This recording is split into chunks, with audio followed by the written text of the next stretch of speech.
Welcome to the Miami Heat Zone podcast. We're pushing to 6,000 subscribers. Make sure that you guys hit that subscribe button. Thank you for all the support. So keep an eye on the Miami Heat getting involved in a trade talks for De'Aaron Fox, folding two deals into one for a mega blockbuster trade. Miami has coveted a young star who fits on Bam Adebayo's timeline. The Heat could flip assets they received for Jimmy Butler to the Kings for Fox. Now, guys, we have to be realistic. Do I really see De'Aaron Fox coming to the Miami Heat? Not really, only because, think about it. The San Antonio Spurs, they have 9 first-round picks and a bunch of pick swaps and second-round picks.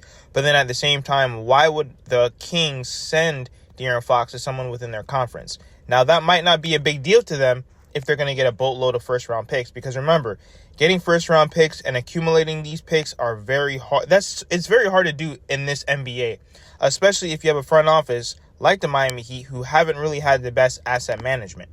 The Spurs can put together a trade package for De'Aaron Fox thanks to their surplus of draft picks. San Antonio owns 2 unprotected picks from the Hawks plus an unprotected 2031 first via the Timberwolves. San Antonio also holds unprotected swap rights in 2031 with the Kings. So as you can see, this is the main thing for the Miami Heat. If Bam Adebayo does not get on that phone, we are screwed.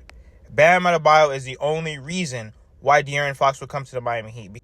The Miami Heat do not have the assets to go out there and outbid all these other teams that have first-round picks, young players. Yes, we have Jaime. Yes, we have Jovic. Now, are we willing to trade Ware? I'm seeing a lot of people on Twitter say no. Obviously, you don't want to trade Tyler because you want that trio of Bam, Fox, and Tyler going forward into the future.